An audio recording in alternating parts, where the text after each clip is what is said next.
陶嫂嫂，你是从何时开始觉得腰背不舒服的？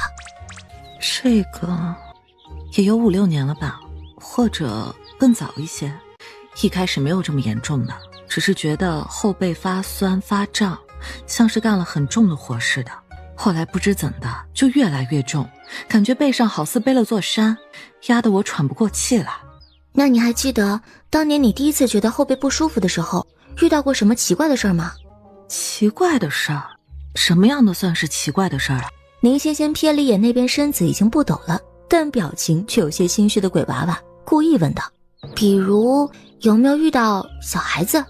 遇到小孩子算是奇怪的事儿吗？那我经常遇到呀。不过虽然陶芳仪不明白为什么他问生病的事情，宁仙仙却会提到小孩子，但还是很认真地回答说：你这么一问，我还真想起来了，当年确实遇到过一个特别可怜的小孩子，因为印象深刻，所以我一直记得。那时候他头上插着草，在路边卖身葬母。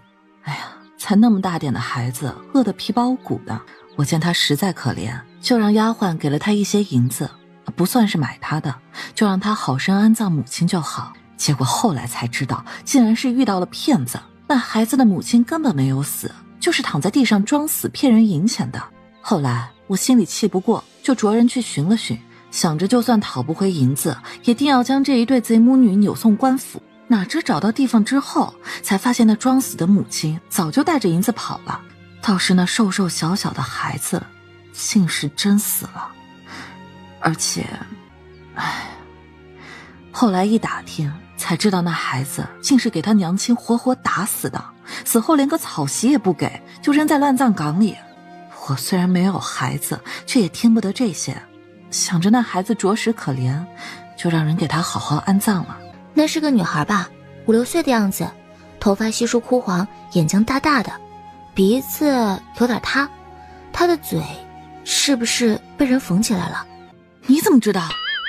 时隔多年，她已经记不得那孩子的长相了，但缝起来的那张嘴确实印象深刻。宁仙仙当然知道了，还扭头朝那角落里又看了一眼，这才发现刚刚还在那抖如筛糠的孩子，这会儿竟是不见了，跑了。你看什么呢？从刚才开始就一直盯着那边瞧，那是有什么东西吗？现在没有了。只这么一句，宁夫人突然一个激动，现在没有了，也就是说刚才还是有的嘛。这个反应吓得陶芳仪也紧张了起来。长姐，你怎么了？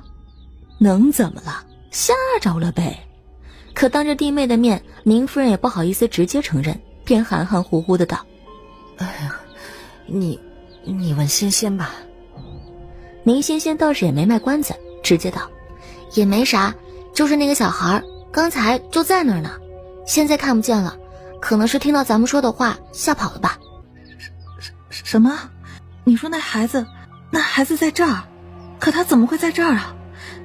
他不是早就死了吗？话到一半，他自己反应了过来。所以我要，可他怎能这般恩将仇报？我给了银子，又替他葬了身子，他却还要来害我。要说害您的话嘛，又不太像。方才我过来的时候，就见你背上背着那个孩子，所以啊，你才会感觉腰酸背疼，抬不起双手。可观他的神情，又不像是恨你。且说他真想害你，这都趴你背上5、6年了，怎会到现在还不下手？这话虽是事实，但宁仙仙说的轻松，听着这些的人却纷纷被他所描绘的画面给吓了一大跳。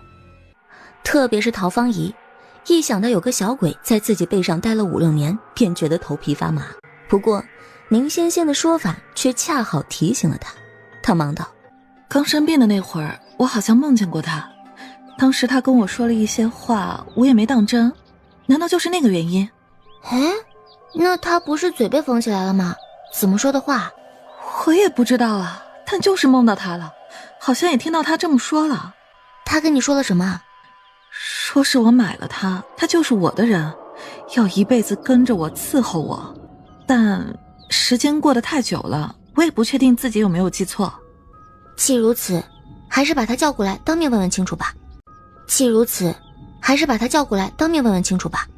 这话一出，宁夫人吓得声音都差点喊劈叉了。等等，你要叫谁来？嫂子别怕，有我在，没事的。不行，有你在我也怕呀，还是别叫他出来了吧。而且你刚才不是说他不见了吗？普通人怕鬼也很正常，宁仙仙并不勉强，便道：那好吧，我自己去找他，问完再回来告诉你们。我也要去。其实我也很怕，但我还是想见见他。我要亲自问问他究竟要干什么。若真是想伺候我，又岂会在我背上一待就是5、6年，让我这般痛苦？这还叫什么伺候？我也跟你一起去。老爷，对上丈夫坚定的眼神，陶芳仪心中百感交集。都说少年夫妻老来伴儿，他们虽还未至暮年，可因她身体原因，还有自卑的情绪，她已经许久不曾好好的跟丈夫对视过了。这一看，她才发现，他虽然已人到中年，但眼中对他的尊重与关怀并不弱于当年。何其有幸得这样一个夫君呢？所以他才更想亲自为他生儿育女。陶芳仪心头哽咽，脸上却在笑。好，我们一起去。见弟弟和弟妹都要特意去见鬼，宁夫人心里那叫一个忐忑呀。而且鬼这种东西，看不见的永远比看得见的更恐惧。宁夫人深信，只有待在宁仙仙的身边才是最安全的，所以她明明怕得要死，最后也还是跟着一起去了。只是那小鬼现在躲起来了，要见他还得先找到。其实要找到他并不难，宁仙仙只需要焚香做法，布个招魂阵就能把他召过来。不过他嫌这样太麻烦了，决定用个更简单的法子。然后宁夫人就见他悄悄摸摸地从袖袋里掏出一个旧算盘，且那算盘之上还贴了一张符。但这些并不是重点，重点是这孩子怎么在袖袋装这种东西啊？国公夫人，那小鬼头朝哪个方向去了？您给指一下呗。哼！算盘里传来一声轻哼的声音，不过确实是苏月薇的声音。宁仙仙笑了笑，小声哄道：我知道把你关在这里是委屈了些，但这不是没有办法吗？你在这儿，我才能带着你四处走走，不是？而且那个京兆府的苏大人就是你那个狼心狗肺的大外甥吧？那你昨夜也听见了，石道长的案子会叫他一起合力侦办。你若在我身边，我就能找到机会让你亲自吓吓他。哎，这可是你说的啊。我说的。所以那小鬼头到底藏在哪了？外院西门狗窝。宁仙仙一下子惊了。啥？他为啥要待在狗窝里啊？你自己去看看不就知道了。哎，你为什么要待在狗窝里啊？赔钱的死丫头就该住在狗窝里，娘是这么说的，我从小一直这样住。小鬼的声音细细软软的，还有点哑，是那种多年未曾说话之后突然能发生的不适。可谁也没想到，他说出的竟会是这般理由。这小鬼实在太过可怜了。陶芳仪呢，又是个心软的，但该问的事情也还是得问呢。你为何要害我？是我在不知道的时候做了什么对不住你的事情吗？没有的，夫人，我没有要害你呀。你在我背上一待就是5、6年，把我的背压驼了，腰也压弯了，孩子都生不出来了，这不是害我是什么？不是的，夫人。小鬼呜呜咽咽地哭着。对于趴在恩人背上的事情，他无可抵赖，但孩子的事情真的不是他呀。不是因为我，是二太太呀。什么二太太？二老爷家的二太太，就是给您炖乌鸡汤的那个胖胖的妇人啊。休得胡说，二嫂不是这样的人。况且你6年前才跟在芳姨身边，又岂会知道10多年前的旧事？是二太太跟她身边的嬷嬷说悄悄话时，叫我听到了。老爷您还记得吧？4年前府中走水，您正好出了公差，不在家中。那晚各院都有护院灭火，只有夫人的院子里来的人最少。若不是我想办法打碎了花瓶，叫醒夫人，她可能就……还不止这些，前年四太太家的横根在冬日落水，就是二太太推的，还有大前年七太太怀的胎，是她送的点心里掺了红花，还有去年刘老爷家的宝哥本只是摔了一跤，后来却高烧不退，最后差点没了。其实是因为二太太买通了那位大夫，在宝哥用的伤药里掺了铜锈，还有许多事我都知道。二太太那般歹毒，我一直想告诉夫人真相，想让她提防这些，可老爷您从庙里求了尊开光的玉佛送给夫人，夫人真是您送的东西，便日日戴在脖子上，我入不得她的梦，便也无从告知这些。可是夫人待我恩重如山，就算不能把一切都告知于她，我也得守着她，不能叫二太太害了她去，所以才日日夜夜爬在夫人的背上。我真的不是要害夫人，是怕二太太突然又要作怪来害她，我不敢走。陶芳仪一下子说不出话来了，她想反驳，想说二嫂温柔可亲，是出了名的贤妻，又与她无怨无仇，有什么理由要害她呀？可陶芳仪只是身子弱，不是脑子笨呐。她毕竟系出名门，这种勋贵府里的阿杂事情，她从小就看得多，也听得多。是为了伯府这爵位吗？还是其他？可我想不明白呀，老爷，二嫂这般狠毒，究竟为哪般啊？可我想不明白呀，老爷，二嫂这般狠毒，究竟为哪般啊？盛梦玲此刻亦是面色如铁。且不说发妻被害之事，就方才那小鬼所言，二嫂不只是害了他的妻子，还同时害了四哥、六哥和七哥家的孩子。这是什么仇什么怨呢？居然狠毒到全部对孩子下手。走，咱们回府。你放心，此事为夫一定替你做主，定要二哥二嫂给个交代。陶芳仪还未有所反应，宁夫人却一把扯住了弟弟。哎，你给我站住！怎么要他给个交代？你连证据都没有。谁说没有证据的？那小鬼不就是人证？可你也说了，他是个小鬼，别人都看不见他，怎么能当人证？宁仙仙这时却说，也不是完全没有办法。此言一出，众人的视线全都落在宁仙仙的身上。假如陶嫂嫂不介意的话，能不能带我去你们府上转一转？假如陶嫂嫂不介意的话，能不能带我去你们府上转一转？啊，可以，当然可以了。但是，宁仙仙现在的身份是阁老府新接回来的二小姐，就算是去宁夫人的娘家做客，大约也得有宁夫人带着一起去。所以这事儿啊，必须得问过宁夫人。长姐，我们能带仙仙妹妹回府小住几日吗？这个我得问过我们家老爷之后才能决定，毕竟仙仙的身份特殊，还是带甲之身，不好到处串门子的。说完，似乎是担心宁仙仙心里不舒服，她又小心翼翼地问：不过仙仙啊，你为何突然想去我娘家小住？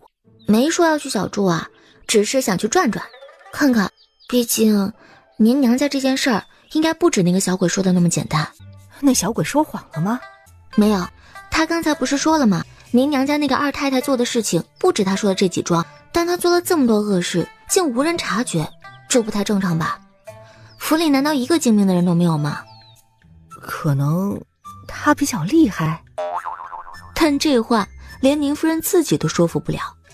盛家乃京都名门，又是书香传家的，书香门第别的没有，那聪明人可多了去了。想要在盛家作妖，那根本就不可能。但偏就是这样的盛家，却出了一个田氏。可是，撇开其他不提，那个田氏看着也不像是能做出那般恶毒之事的妇人啊，简直不是人。宁仙仙点点头，你是什么意思？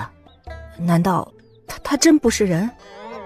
这个我也不能确定，所以才要去看看。哎妈，这话听着像是没有回答，实则已经算是回答了吧？若对方是人，他为何要说不能确定啊？还要去看看？宁夫人又被吓到了。那我要跟你一起去吗？这原本呢就是我娘家的事儿，我该跟你一起的，可是咱们府上这也缺不得人呐，而且他很害怕呀。不用了，嫂子，我本来也没打算用阁老府千金的身份去那边。啊？那你要怎么去？宁仙仙微微一笑，女官呐，就说陶嫂嫂身子不爽离多年，药石无医，所以现在呢，决定求仙问道，试试偏方。好像也不是不可以。宁夫人征求意见般的看了看自家弟妹，陶芳一次是10000个同意的，盛梦玲呢，则是完全听妻子的。于是事情就这么愉快的决定了。吃了吧。陶芳一看着那难以下嘴的果子，长姐，这是什么果子呀？这能吃吗？宁夫人眉飞色舞，我跟你说，这可是个宝贝。什么宝贝长这样？我怎么从来没见过？这是仙仙从山上带下来的仙果，她说是白仙儿给她的。白仙你知道不？5大仙里的白仙儿，专门治病救人的那位大仙儿，她送的果子能有错？一听说是宁仙仙带回来的，陶芳仪心里那排斥的情绪立刻就小了许多。啊，真的呀？是白仙给的？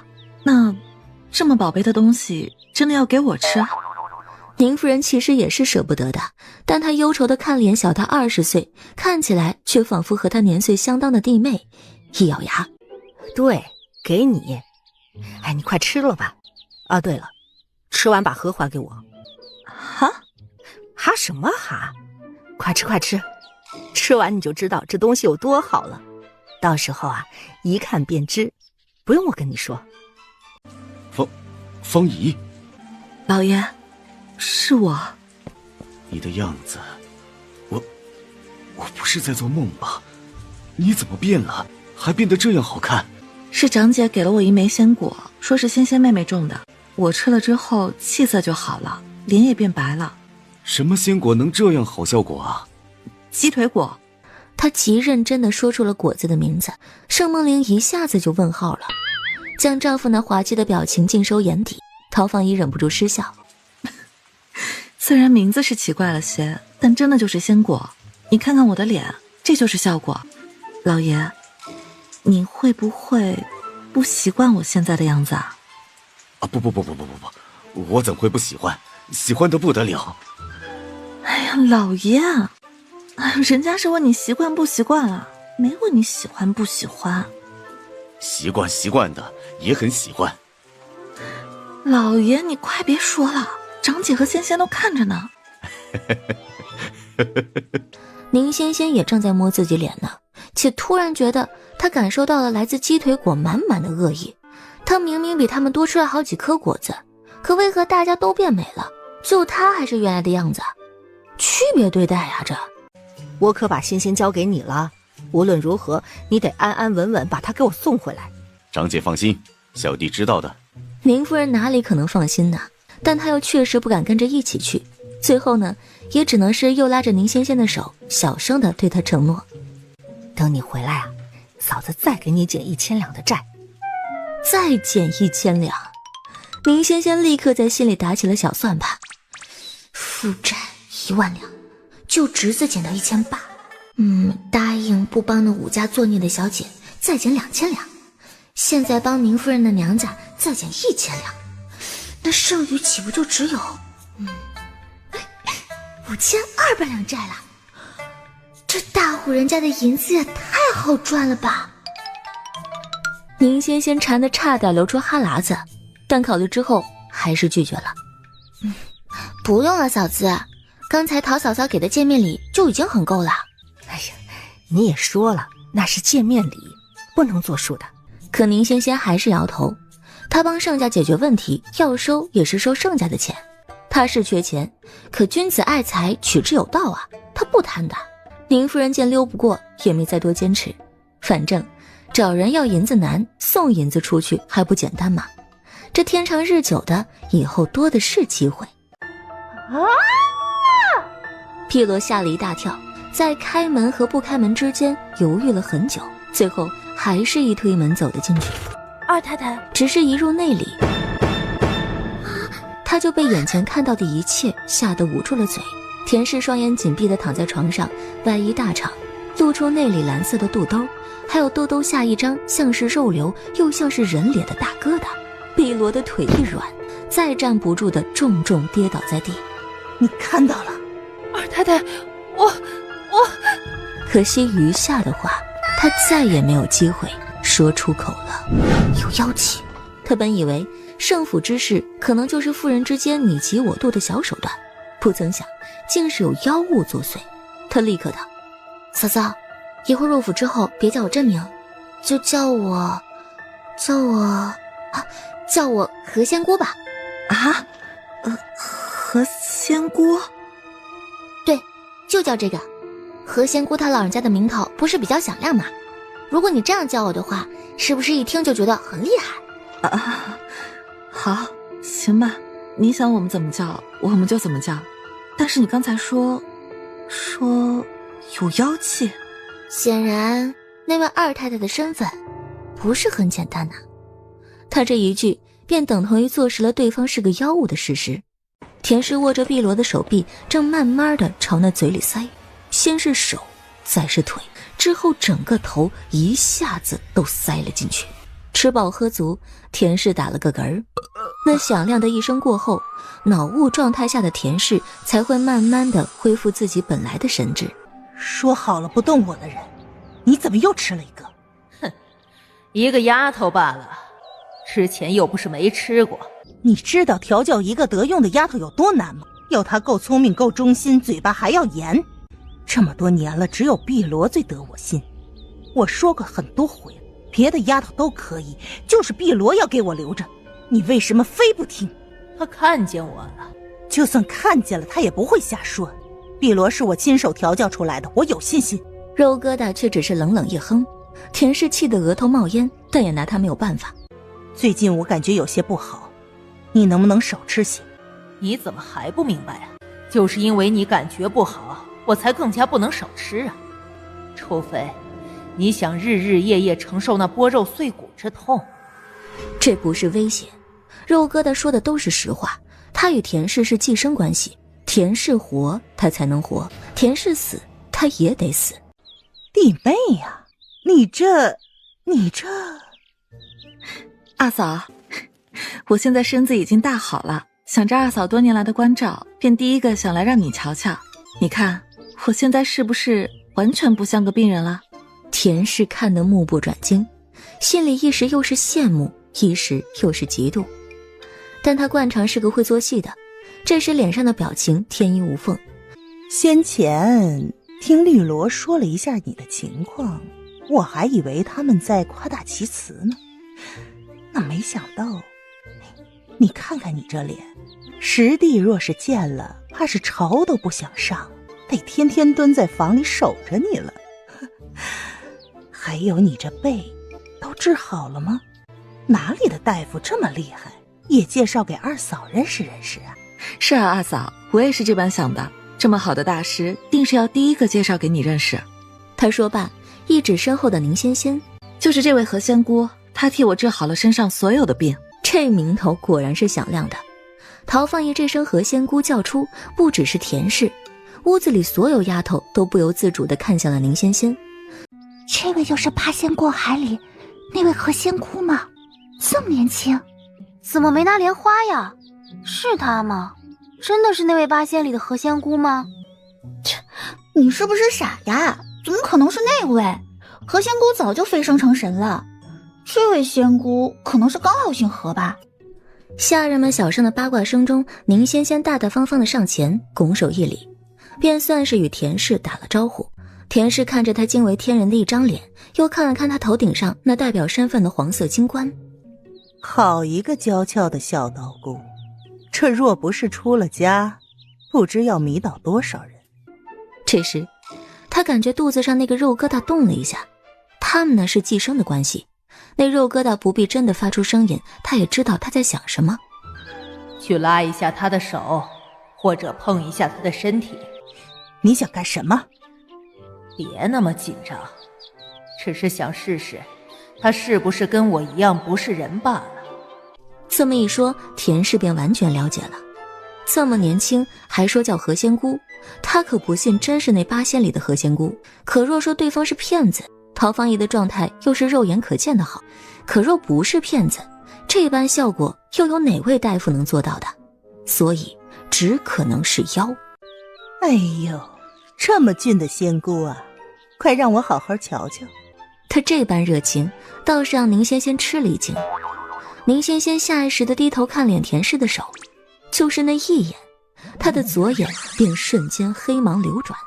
几乎在同时，一些久远的画面已然在她的脑中缓缓成型。人面疮，仙仙的师傅教过她，人面疮其实是一种能与人共生的邪恶妖虫。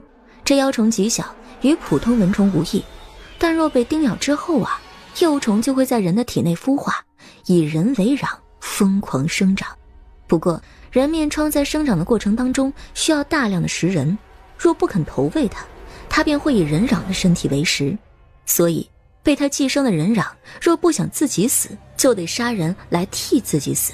而同样的，在握住宁仙仙手的同时，那人面疮也在瞬间感受到了一股强大的妖气，正自他袖中发出。他吓得猛地一抖，田氏也是被烫到一般，猛地甩开了宁仙仙的手。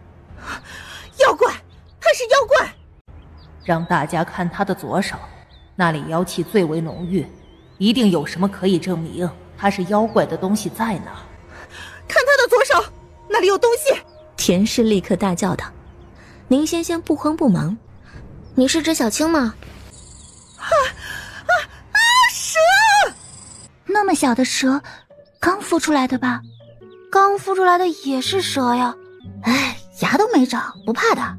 而且你看，那小蛇怕人，一直缩在何仙姑的手腕上发抖呢。是啊，它真的像是在害怕我们，那小尾巴还一颤一颤的。要我说呀，二太太也忒大惊小怪了。怕蛇也就算了，还说什么妖怪，看给大家吓的。别怕大家，这是我养的宠物蛇，不咬人的。说罢，他还把手指朝小青的嘴边塞了塞。小青完全不咬，还扭着身子躲来躲去的。你们看，给他咬他都不肯咬。将这一切看在眼里的那些下人们总算是放下心了。那条蛇看起来有点可爱呀。是呢，萌萌的，搞得我都想去逗一逗了。而且它看起来真的比较怕人的样子。妖怪，他是妖怪！这位老婆婆，你说他是妖，还是说我是妖？只这一句，就算是平素里扮惯了好人的田氏也忍不住垮了张屁脸。田氏的孙儿都比宁仙仙要大，被她叫一声婆婆似乎也没有什么不对。但她叫的是婆婆吗？她叫的是老婆婆。一个老字瞬间让田氏气得冒烟儿。更何况宁仙仙这句话明显是在针对她。田氏的脸色十分难看，但在回答之前还是在心里问了问肚子上的人面疮。他是妖，还是那条蛇是妖？那条蛇一直缠在他身上，两人的气息重叠了，我一时竟也分不清楚。那怎么办啊？既然分不清楚，当然是一起办了安全。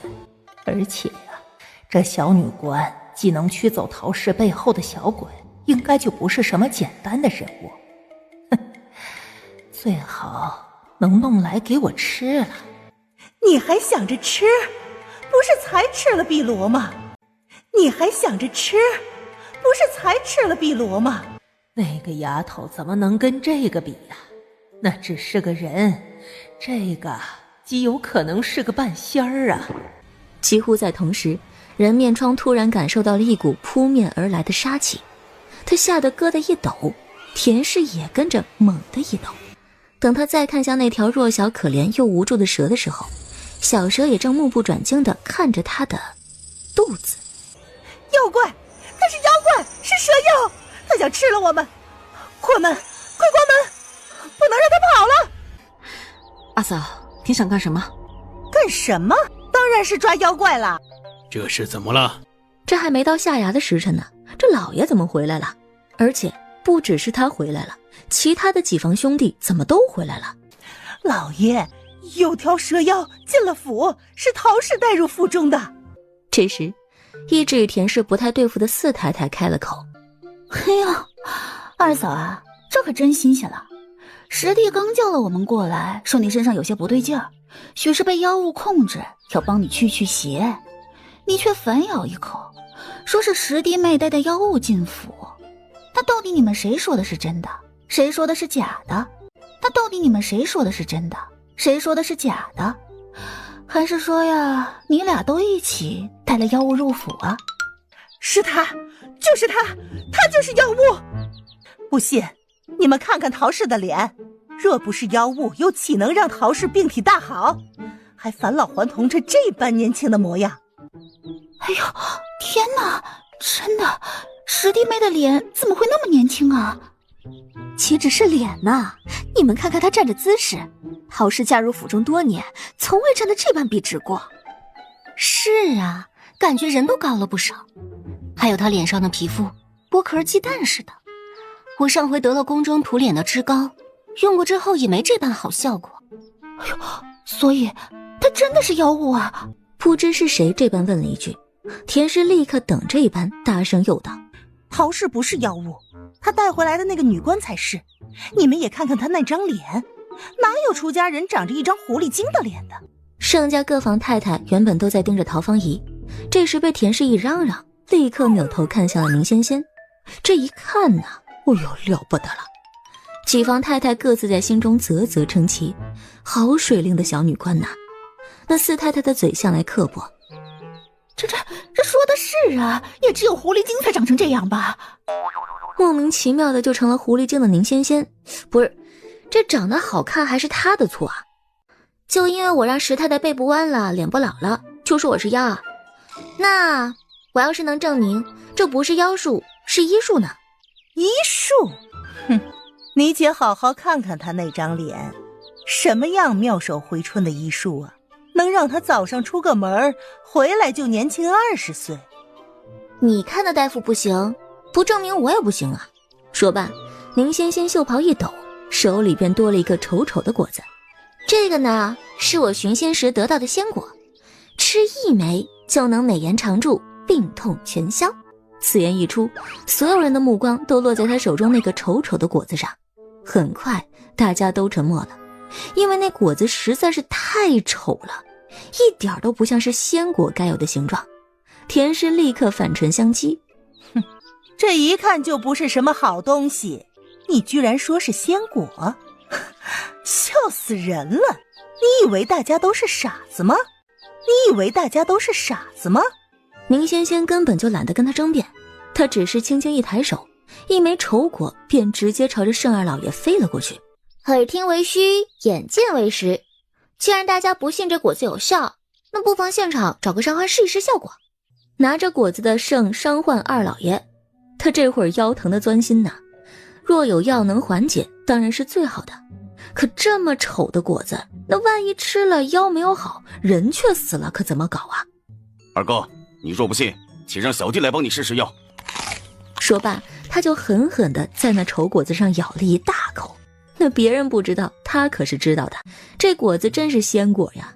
他老婆就吃了一个，立马就变得又美又健康的。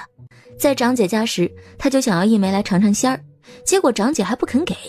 没想到仙仙妹子这么大方，直接给了他二哥1枚，可把他给眼馋的哟。结果呢，他二哥还不敢吃，他立刻借着试药的机会，狠狠地来了一大口。师弟，你竟能为哥哥做到如此地步，哥哥好感动啊！